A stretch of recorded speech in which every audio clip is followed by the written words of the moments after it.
kita taati panduan sidang anak-anak online. Berpakaian rapi dan sopan. Ikuti kakak gembala. Sungguh-sungguh berdoa. Sungguh-sungguh menyanyi. Dan mendengarkan firman Tuhan. Tidak melakukan Makan, main handphone, tiduran dan lain-lain. Tuhan Yesus memberkati. Amin. Halo adik-adik kelas pejuang, kita ketemu lagi di sidang anak-anak online. Adik-adik, kakak berharap selalu kalian tetap sehat selalu dan tetap sukacita ya adik-adik. Mari kita berdoa. Oh Tuhan Yesus, terima kasih Tuhan untuk kasih setiamu. Tuhan Yesus, terima kasih Engkau begitu mengasihi, mencintai kami. Tuhan Yesus, kami mau mendengarkan firman-Mu.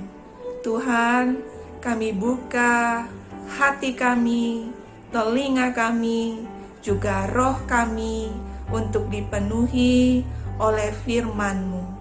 Tuhan Yesus, karena firman-Mu lah menjadi sandaran bagi hidup kami.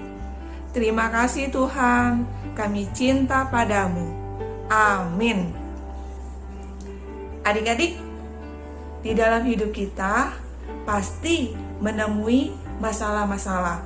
Menurut kalian, siapa orang yang terbaik yang bisa menyelesaikan semua masalah kita? Bisakah sahabat kita? Atau teman bermain kita? Orang bijak? Orang pintar? Adik-adik, mereka mungkin bisa hanya memberi nasihat, mungkin hanya sedikit menghibur, tetapi tidak bisa menyelesaikan masalah kita. Jadi, siapakah orang yang terbaik yang bisa menyelesaikan masalah kita? Ya, Tuhan Yesus. Kita hanya perlu Tuhan Yesus, karena Dia adalah Tuhan yang hidup. Nah, adik-adik, kita hanya perlu datang kepada Tuhan. Hanya Dia yang bisa menyelesaikan masalah kita. Adik-adik, firman Tuhan hari ini adalah, aku tahu segala mulia dan hormat hanya bagi Tuhan. Mari kita dengarkan firman Tuhan hari ini. Pagi-pagi sekali terdengar suara teriakan yang sangat keras. Tolong! Gawat! Tolong!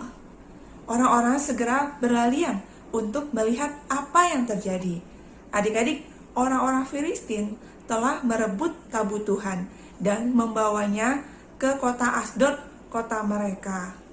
Adik-adik, apa yang terjadi? Apa yang mereka lakukan terhadap tabut Tuhan? Mari kita baca 1 Samuel pasal 5 ayat 2. Orang Filistin mengambil tabut Allah itu, dibawanya masuk ke kuil Dagon dan diletakkannya di sisi Dagon.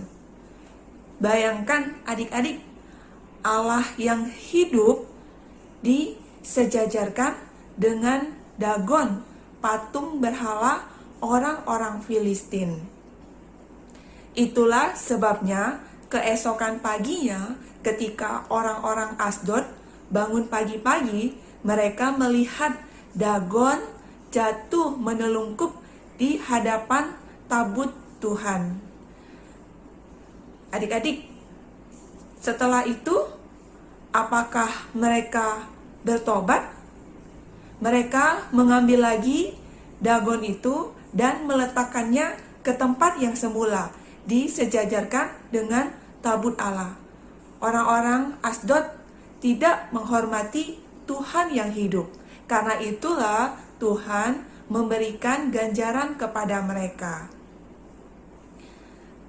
Keesokan paginya, ketika orang-orang Asdod bangun pagi-pagi, mereka melihat lagi Dagon terjatuh dengan muka ke tanah di hadapan tabut Tuhan. Tetapi kepala Dagon dan kedua belah tangannya terpenggal dan terpelanting ke ambang pintu. Itulah sebabnya para imam Dagon dan orang-orang Asdod, mereka tidak berani masuk ke dalam rumah Dagon. Adik-adik, bukan hanya itu saja, Tuhan juga menekan orang-orang Asdod. Tubuh orang-orang Asdod penuh dengan benjolan dan borok. Di mana-mana orang mengadu kesakitan. Aduh, sakit, tolong. Bukan hanya itu saja adik-adik, ada banyak tikus berkeliaran yang merusak panen mereka. Jadi adik-adik, berkumpullah semua raja orang Filistin. Mereka berunding. Apa keputusan mereka? Adik-adik, mereka memutuskan untuk memindahkan tabut Tuhan ke kota Gad. Adik-adik, orang-orang Gad ternyata menganggap mereka hebat. Mereka tidak takut terhadap tabut Tuhan. Benarkah orang-orang Gad hebat, adik-adik? Seluruh kota gempar, di mana-mana, baik anak-anak maupun orang dewasa, mereka mengadu kesakitan. Semua orang kena borok. Adik, dan bukan hanya itu saja, ada banyak tikus yang berkeliaran. Adik-adik, lalu orang-orang Gad memindahkan tabut Tuhan ke Ekron. Nah, bagaimana dengan orang-orang Ekron? Orang-orang Ekron mengatakan, jangan. Orang-orang Gad itu memindahkan tabut Tuhan untuk mematikan kita dan bangsa kita. Raja-raja orang Filistin mengadakan rapat kembali. Para imam dan petenung mengatakan, jangan lagi kita keras hati seperti bangsa Mesir dan Firaun. Nanti kita akan binasa. Jadi kembalikan saja tabut Tuhan ke Israel. Kota yang terdekat Israel adalah Bet-Shemesh. Jadi menuruti nasihat para petenung, mereka menaruh tabut Tuhan di kereta yang baru yang ditarik oleh 2 ekor lembu yang masih menyusui dan belum pernah kenakuk. Mereka juga mengirimkan sebuah peti yang berisi 5 gambar borok dari emas dan 5 gambar tikus dari emas yang mewakili raja-raja orang-orang Filistin. Namun, adik-adik, para imam dan petenung, mereka masih ragu-ragu apakah semuanya ini karena tabut Tuhan. Mereka mengatakan, nanti kita akan melihat apakah tabut Tuhan ini mengambil jalan ke Bet-Shemesh. Jika ia mengambil jalan ke Bet-Shemesh, maka semua ini memang benar karena tabut Tuhan. Tetapi jika tabut Tuhan tidak mengambil jalan ke Bet-Shemesh, maka semua yang terjadi hanyalah kebetulan. Adik-adik, ternyata lembu-lembu itu langsung mengikuti jalan menuju Bet-Shemesh tanpa mengambil jalan ke kiri atau ke kanan. Sedangkan raja-raja orang Filistin, mereka mengikuti tabut Tuhan dari belakang. Begitu tabut Tuhan sampai di ladang Yosua orang Bet-Shemesh, kereta itu langsung berhenti. Alangkah senangnya orang-orang Bet-Shemesh melihat tabut Tuhan telah kembali ke Israel.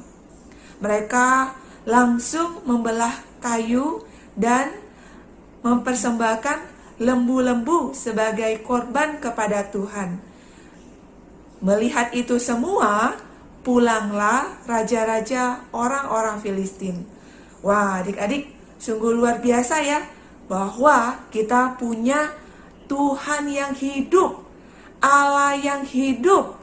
Adik-adik, yang patut kita sembah. Adik-adik, hanya Dia yang patut kita sembah. Karena itu adik-adik, kita juga tidak boleh bersikap sembarangan kepada Tuhan. Nah, adik-adik, ayat hafalan kita hari ini menyatakan bahwa Tuhan kita adalah Tuhan yang kudus.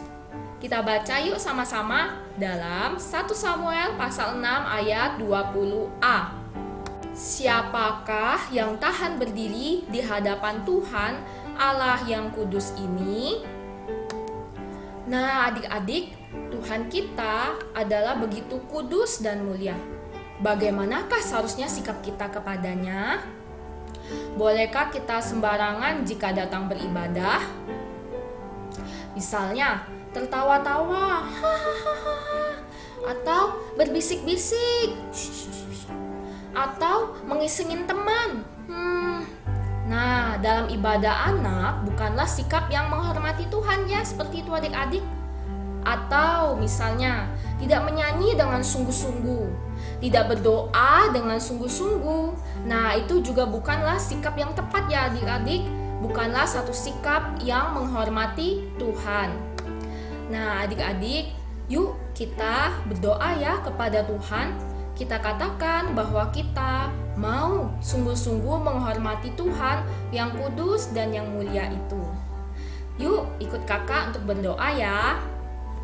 Oh Tuhan Yesus, oh Tuhan Yesus, oh Tuhan Yesus, ampuni aku Tuhan, yang seringkali tidak serius selama sidang anak-anak. Tuhan Yesus, Tuhan adalah Tuhan yang kudus dan Tuhan yang mulia. Tuhan, aku mau menghormati-Mu setiap waktu. Tuhan Yesus, dapatkan aku sungguh-sungguh dalam beribadah. Terima kasih Tuhan. Amin. Nah, adik-adik, sampai jumpa minggu depan ya adik-adik. Tuhan Yesus memberkati kita semua.